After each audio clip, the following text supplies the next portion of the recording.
Face au scandale, demeurer catholique, comment traverser l'épreuve, la tourmente, la tempête? Il y a un moment, il faut aussi se demander qu'est-ce que je dois faire? Cette question taraudait saint Ignace. Seigneur, que veux-tu que je fasse? Et de fait, le pape François nous invite à agir dans la lettre qu'il a écrite au peuple de Dieu.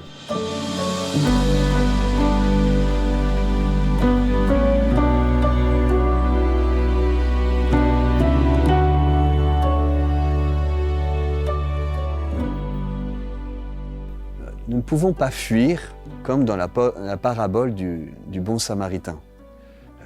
Nous pouvons aussi lire cette parabole en disant que c'est Jésus dans son corps blessé, qui est l'Église, qui est le blessé étendu au sol. Alors est-ce que nous allons passer sans prendre soin, loin de lui? Comment prendre soin de nous-mêmes, des autres, de l'Église? Comment participer à sa transformation intérieure? Il y a plein de réponses possibles, mais il y a un ingrédient qui est indispensable. C'est la sainteté. Oui. Peut-être que tout ce qui se passe, en fait, c'est l'occasion pour nous de réentendre l'appel à la sainteté. Peut-être pas la sainteté des autels, mais la sainteté du quotidien. Alors je voudrais vous citer Bernanos. Il y a un texte vraiment extraordinaire et prophétique qui me semble qui peut nous aider quand même. Bernanos disait « On ne réforme l'Église qu'en souffrant pour elle. On ne réforme l'Église visible qu'en souffrant pour l'Église invisible.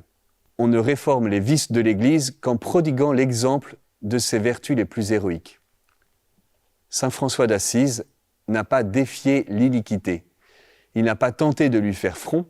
Il s'est jeté dans la pauvreté. Il s'y est enfoncé le plus avant qu'il a plu, avec les siens, comme dans la source de toute rémission, de toute pureté.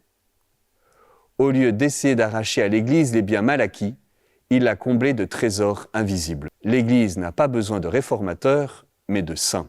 Cette parole de Bernanos, elle est bien actuelle. L'Église n'a pas besoin de réformateurs, mais de saints. Et si tout le monde souhaite que les autres changent, personne ne changera. Alors, au lieu de nous décourager ou de vouloir expliquer aux autres ce qu'ils devraient faire, entrons dans un nouvel élan vers la sainteté. Je me souviens d'un couple en 2000 qui a hésité à s'engager plus avant dans un mouvement d'église.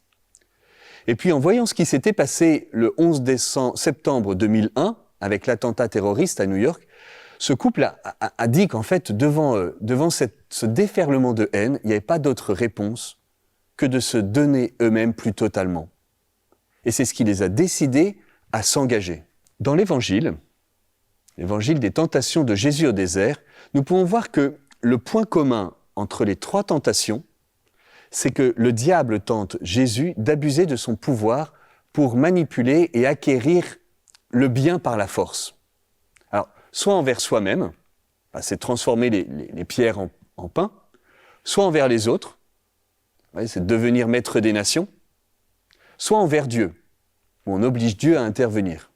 Dans notre cœur, en fait, il y a la même racine du péché, qui est d'abuser de notre pouvoir. Le pape François parle d'une culture de l'abus, une culture qui a permis que les abus aient lieu et qu'ils soient cachés ou mal accompagnés. Et en fait, cette culture, elle nous concerne tous. Oui.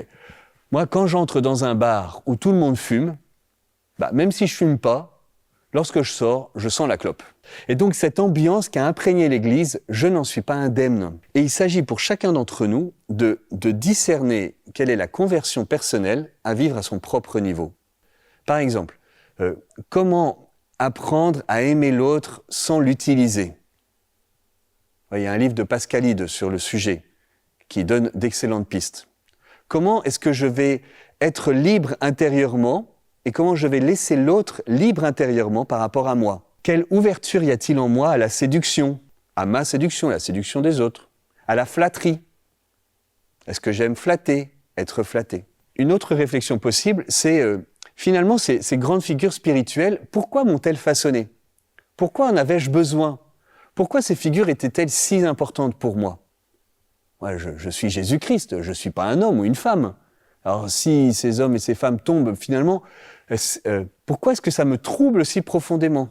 Il y a peut-être quelque chose là à purifier, à mûrir, à convertir. Et puis vous vous souvenez les points de maturation ecclésiale que j'ai évoqués dans une vidéo précédente, notamment concernant le prêtre. En fait, c'est quoi un bon prêtre? C'est quoi nos critères? Voilà. Est-ce qu'on n'aurait pas une vision un peu trop désincarnée du prêtre? Voilà.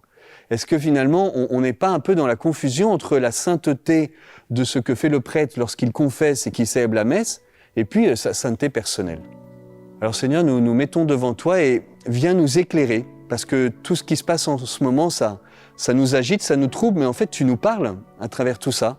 Alors Seigneur, montre-nous ce que nous avons besoin de convertir, de changer en nous.